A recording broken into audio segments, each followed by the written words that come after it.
This is lecture number 13 of work power energy. और इस part में हम कुछ इंपॉर्टेंट पॉइंट सीखेंगे और उसके ऊपर बेस्ड हम क्वेश्चंस भी देखेंगे। So let's start this lecture. देखिए, लास्ट क्लास में हम लोगों ने पावर स्टार्ट किया था और हम लोगों ने सीखा था कि एवरेज पावर और इंस्टेंटेनियस पावर किसको कहते हैं। डन। तो आइए उसको वापस से सीखते हैं। सी, एवरेज पावर जो होता है वो होता है टाइम इंटरवल T1 से T2 के बीच में, या अगर स्पीड की बात करें तो V1 से V2 के बीच में जो पावर लग रहा होता है उसको एवरेज पावर बुलाते हैं।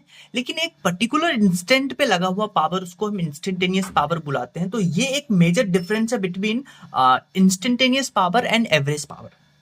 आइए अब उसके ऊपर बेस्ड क्वेश्चंस करके देखते हैं। मान लीजिए आपके पास एक क्वेश्चन है। इसमें आपको बोला कि एक ब्लॉक है जिसका मास 4000 केजी है और इसको हम इंक्लाइन प्लेन पे पुल करते हैं बाय एक्सटर्नल फोर्स, और इसको हम एक्सटर्नल फोर्स से पुल कर रहे हैं सच दैट कि ब्लॉक जो है कांस्टेंट वेलोसिटी 10 मीटर पर सेकेंड से ऊपर जा रहा है। और ये जो एंगल ऑफ इंक्लिनेशन है इसके बारे में आपको एक वर्ड दिया है, एक स्टेटमेंट दिया है कि angle of inclination is 1 in 50। इस 1 in 50 का क्या मतलब है कि अगर ये ब्लॉक 50, मान लेते हैं एक आदमी 50 ऊपर चला तो हाइट कितना ट्रेवल करेगा 1। यानी कि अगर हम बात कर देते हैं कि ये हाइपोटेन्यूस है, ये परपेंडिकुलर है, तो अगर 50 स्टेप वो हाइपोटेन्यूस पे चलेगा तो 1 चलेगा परपेंडिकुलर पे। तो अगर हम साइन थीटा लगाते हैं तो साइन थीटा आपको पता है वो होता है परपेंडिकुलर अपॉन हाइपोटेन्यूस, यानी परपेंडिकुलर 1 और हाइपोटेन्यूस हो गया 50, तो साइन थीटा हो गया 1/50। तो 1 in 50 का यही मतलब है कि if you move 50 on incline, 50 आप इंक्लाइन पे चलते हैं तो your height will increase by 1, यानी कि परपेंडिकुलर डिस्टेंस 1 इंक्रीज करता है। तो यही 1 in 50 का मतलब है। अब इस ब्लॉक पे आप एनालाइज करिए, फ्रिक्शन नहीं है तो नीचे mg साइन थीटा लगेगा, ऊपर एक्सटर्नल फोर्स लगा रहे हैं। आपको बताना है power delivered by the pulling force, तो पावर इंस्टेंटेनियस पावर लगाना पड़ेगा। तो इंस्टेंटेनियस पावर का फॉर्मूला होता है F एक्सटर्नल इंटू V। अच्छा, सिंस वेलोसिटी कांस्टेंट है तो अगर वेलोसिटी कांस्टेंट है तो ये फोर्स दो इक्वल होगा, तो F एक्सटर्नल की जगह पे mg sine theta into velocity आपको 10 दे रखा है, मास इतना गिवन है, g रखेंगे, साइन थीटा का वैल्यू 1/50, आपके पास पावर आएगा। नेक्स्ट क्वेश्चन देखिए, इसमें आपको बोला है कि अब जो आपके पास ब्लॉक है उसका मास है 5000 केजी और इसको पुल करते हैं F एक्सटर्नल से इंक्लाइन प्लेन पे, और अब जो इंक्लिनेशन दिया है वो है 3 in 5। 3 in 5 का मतलब 5 आप ऊपर चलिएगा इंक्लाइन प्लेन पे, 5 आप ऊपर इंक्लाइन चलिएगा तो 3 हाइट बढ़ेगा, यानी कि हाइपोटेन्यूस हो गया 5 और ये हो गया परपेंडिकुलर हो गया 3, यानी कि साइन थीटा हो गया 3/5 जो कि होता है 37 डिग्री। तो एंगल ऑफ इंक्लिनेशन आपको गिवन है 37 डिग्री। और ये जो वेलोसिटी है ब्लॉक का वो कांस्टेंट वेलोसिटी है 20 मीटर पर सेकेंड। और आपको बोला है कि यहाँ फ्रिक्शन भी है जिसका कोफिशिएंट ऑफ फ्रिक्शन है 0.5। तो आपसे पूछा है पावर डिलीवर्ड बताइए by pulling force. Since velocity constant है तो F एक्सटर्नल जो होगा इन दोनों फोर्स के बराबर होगा, mg sine theta plus kinetic friction. Done. अच्छा, पावर इंस्टेंटेनियस निकालने का formula F external into V। F external की जगह पे रखेंगे mg sine theta, kinetic friction होगा mu mg cos theta, constant होता है, और इनटू वेलोसिटी 20 है, म्यू आपको गिवन है, मास आपके पास 5000 है, तो पावर आप कैलकुलेट कर सकते हैं। नेक्स्ट क्वेश्चन देखिए, इसमें आपको बोला है कि एक ट्रेन में 4 कंपार्टमेंट है 1 2 3 4, और सबका जो मास है वो स्मॉल m दे रखा है। तो 4 कंपार्टमेंट है, हॉरिजॉन्टल ट्रैक पर ये आगे चल रहा है विथ कांस्टेंट वेलोसिटी 20 मीटर पर सेकेंड। अच्छा, इन 4 कंपार्टमेंट के आगे एक इंजन लगा हुआ है, इंजन का जो मास है वो कंपार्टमेंट के मास के कंपैरिजन में ट्वाइस है। तो अगर हम कंपार्टमेंट का मास m लेते हैं तो इंजन का मास लेना पड़ेगा 2m। डन। अच्छा, अब आपको बोला है कि mass of engine is twice of the coach. तो आपको बोला है कि अगर यही इंजन जो है 4 के जगह पे 6 कंपार्टमेंट को आगे पुल करे, तो आपसे पूछा है find velocity if friction force is proportional to weight. Question आप पढ़ सकते हैं वीडियो पॉज करके। डन। अच्छा देखिए, आपको बोला है वेलोसिटी कांस्टेंट है, क्योंकि वेलोसिटी पूछा है। अगर वेलोसिटी कांस्टेंट है तो इंजन के द्वारा जो अप्लाइड फोर्स होगा वो इक्वल होगा यहां जो फ्रिक्शन होगा, काइनेटिक फ्रिक्शन। और क्वेश्चन में आपको बोला है कि friction force is directly proportional to weight, यानी कि kinetic friction is directly proportional to weight. तो प्रोपोर्शनलिटी का साइन हटाएंगे, कांस्टेंट आएगा। डन। और वेट पहले केस में जब ये 4 कंपार्टमेंट को खींच रहा है तो 4 कंपार्टमेंट का वेट प्लस इंजन का वेट, यानी 4 2 6 6 mg का वेट। फिर यहां जो पावर डेवलप होगा, पावर इंस्टेंटेनियस पावर लिखेंगे F external into V. F external kinetic friction के बराबर होगा क्योंकि वेलोसिटी कांस्टेंट है, और काइनेटिक फ्रिक्शन निकाल के आ चुके हैं के इंटू 6 mg, और वेलोसिटी है 20 मीटर पर सेकेंड। फिर जब यही इंजन 6 कंपार्टमेंट को खींचेगा तो पावर तो इंजन सेम ही डिलीवर करेगा, क्योंकि इंजन का पावर कांस्टेंट होगा। हां, अगर 4 इंजन को खींच रहा है तो वेलोसिटी 20 है, तो 6 इंजन को खींचेगा तो वेलोसिटी कम हो जाएगा, पर इंजन का पावर तो वही रहेगा। फॉर एग्जाम्पल, आप बाइक पे चलते हैं तो बाइक का पावर तो कांस्टेंट है। अब आप बाइक पे 2 आदमी बैठिए, बाइक पे 4 आदमी बैठिए, बाइक का वेलोसिटी कम होगा, बाइक का पावर तो वही रहेगा। तो चाहे 4 कंपार्टमेंट को इंजन खींचे या 6 कंपार्टमेंट को इंजन खींचे, पावर सेम रहेगा। 6 कंपार्टमेंट की बात करेंगे तो वहां जो वेट होगा वो 8 mg के बराबर होगा, क्योंकि 6 कंपार्टमेंट का वेट 6 mg प्लस इंजन का वेट 2 mg, तो 8 mg इनटू अब जो वेलोसिटी आएगा v2, तो यहां से और यहां पे फ्रिक्शन फोर्स के बराबर करेंगे तो म्यू के आपके पास गिवन है, काइनेटिक फ्रिक्शन आपके पास गिवन है, तो यहां से आपके पास वेलोसिटी आ जाएगा। नेक्स्ट क्वेश्चन देखिए, आपको बोला है कि एक पार्टिकल है जिसका मास m है, इसको ऊपर प्रोजेक्ट करते हैं स्पीड v0 से, ग्राउंड से प्रोजेक्ट करते हैं। आपको पूछा है पावर बताइए बाय ग्रेविटेशनल फोर्स। कौन सा force? Power produce by gravitational force. कब? जब यहां पे इस इंस्टेंट पे ग्राउंड से इसको v0 वेलोसिटी से फेंकते हैं, जब ये फाइनली टॉप पे पहुंचता है जहां पे वेलोसिटी 0 होगा, और जब ये वापस से लैंड पे आएगा तब यहां पे आपको पावर बताना है। डन। इंस्टेंट पे बताना है पावर। तो पहले इस पॉइंट पे बात करते हैं, जब आप इनिशियली इसको थ्रो करते हैं ऊपर, तो इनिशियली ऊपर थ्रो करिएगा तो इसका डिस्प्लेसमेंट यानी वेलोसिटी ऊपर है, ग्रेविटेशनल फोर्स नीचे होगा, और पावर इंस्टेंटेनियस होता है फोर्स इनटू वेलोसिटी। नेगेटिव लगाएंगे क्योंकि दोनों ऑपोजिट है, तो फोर्स mg, वेलोसिटी v0, तो इंस्टेंटेनियस इंस्टेंट पे जब प्रोजेक्ट कर रहे हैं तो वहां पावर आएगा माइनस mg v0। इस पोजीशन पे वेलोसिटी 0 है तो यहां इंस्टेंटेनियस पावर 0 होगा मैक्सिमम डिस्टेंस पे, तो यहां वेलोसिटी 0 हो गया क्योंकि पावर 0, वेलोसिटी 0 होगा तो पावर 0 होगा।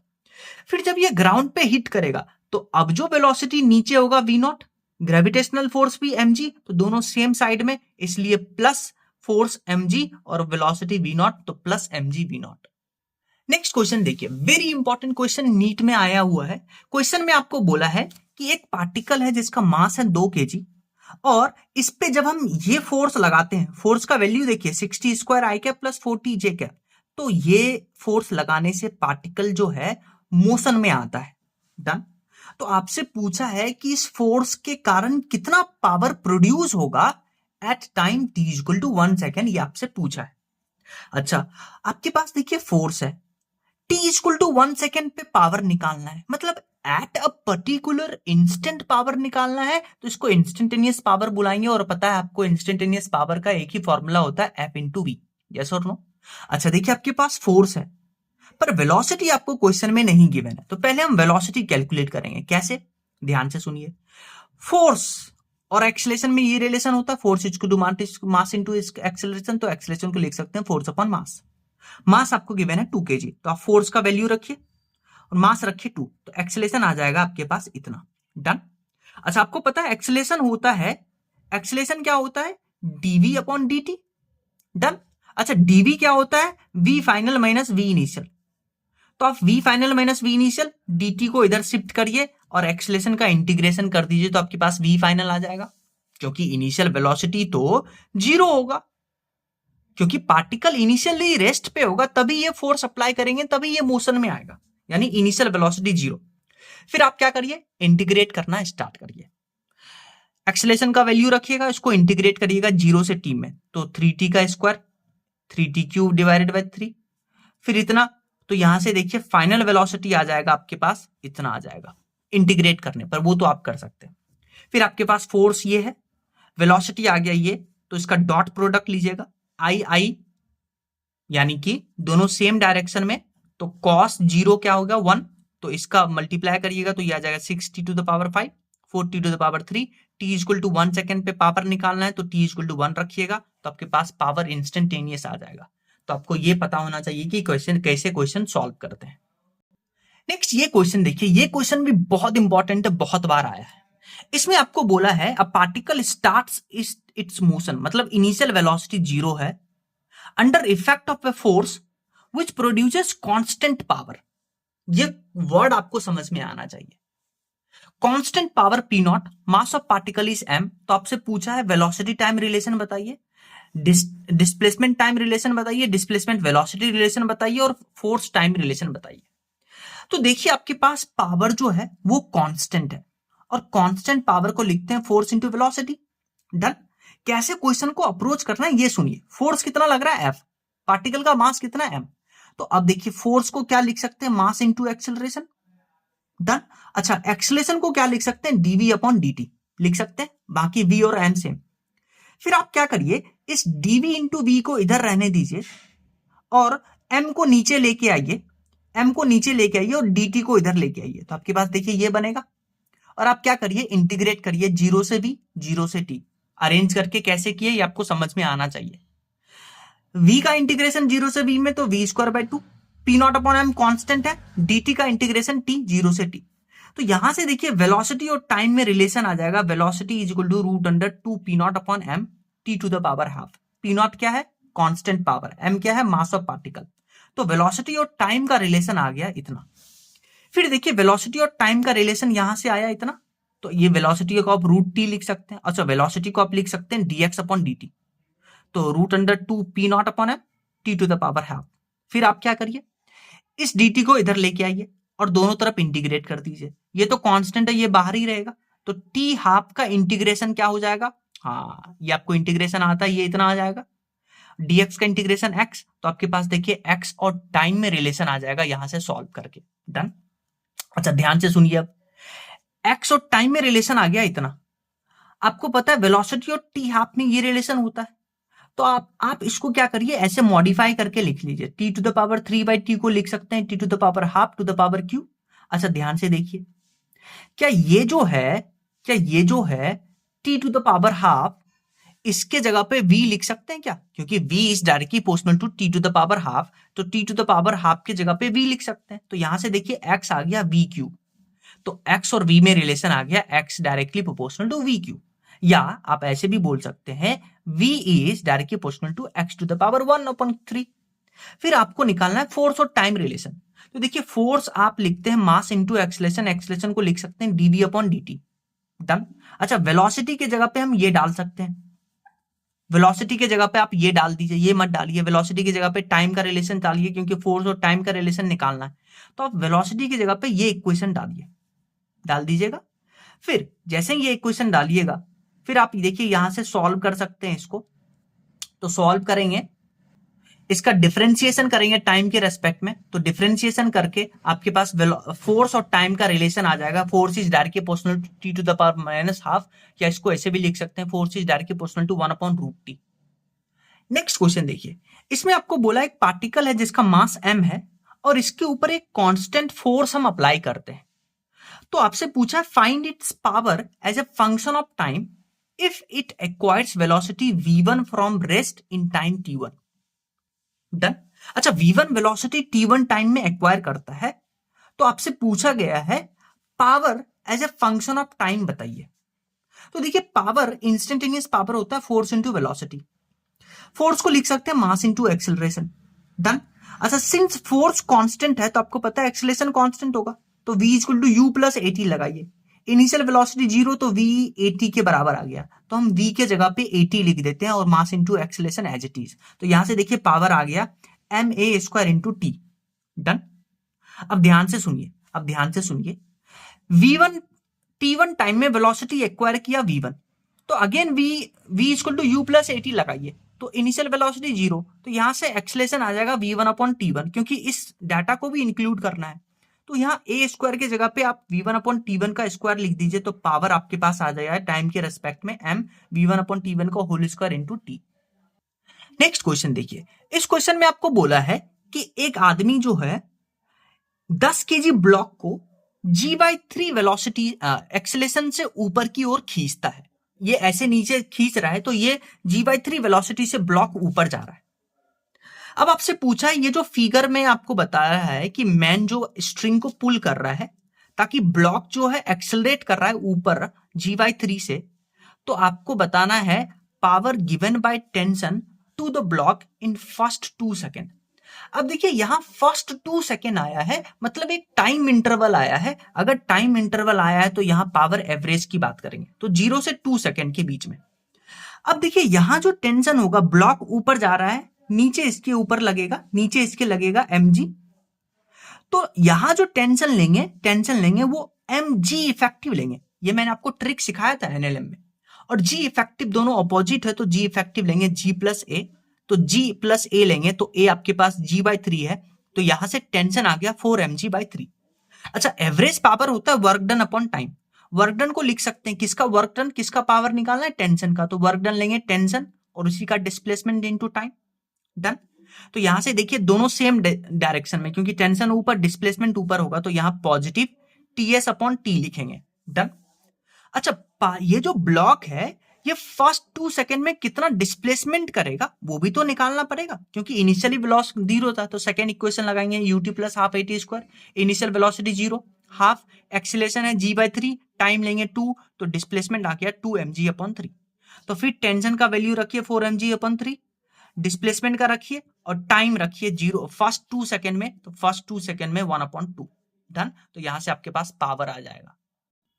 नेक्स्ट क्वेश्चन देखिए, इसमें आपको बोला है कि एक ब्लॉक जो है जिसका मास m है, उसको ग्राउंड से हम h हाइट ऊपर ले जाते हैं एक्सटर्नल फोर्स अप्लाई करके। देखिए नीचे से ऊपर ले जा रहे हैं, हम ले जा रहे हैं without change in kinetic energy in time t। तो आपको बताना है power given by gravity in time t and power given by us in time t। Time t पूछा, इन टाइम t पूछा है, एट टाइम t नहीं पूछा है। ये इंपॉर्टेंट कैच है इस क्वेश्चन में। अगर एट टाइम t पूछता तो हम पावर इंस्टेंटेनियस निकालते, पर पूछा है इन टाइम t, तो यहां पावर एवरेज निकालेंगे। तो एक तो हम इस ब्लॉक को वर्क करके ऊपर ले जाएंगे, एफ एक्सटर्नल, दोनों एफ एक्सटर्नल डिस्प्लेसमेंट ऊपर है, तो पावर एवरेज होता है work done upon time. F external का वर्क डन दोनों सेम है, तो देखिए हमारे कारण दोनों सेम है, तो एफ एक्सटर्नल वर्क डन हो जाएगा mg इंटू एच, ग्रेविटी के कारण, डिवाइडेड बाई टी। पॉजिटिव आएगा क्योंकि दोनों सेम डायरेक्शन में। ग्रेविटी के कारण निकालेंगे तो ग्रेविटी नीचे लग रहा है, डिस्प्लेसमेंट ऊपर है, तो ग्रेविटी के कारण पावर आ जाएगा minus mgh divided by T. Next question देखिए, इसमें आपको बोला है कि एक इंजन के हेल्प से हम क्या करते हैं, 0.6 टन कोल जो है पर मिनट हम उसको ऊपर पुल करते हैं। कहां से, 20 मीटर नीचे गड्ढे से। तो आपको बताना है इस इंजन का एवरेज पावर। तो एवरेज पावर का फॉर्मूला होता है वर्क डन अपॉन टाइम।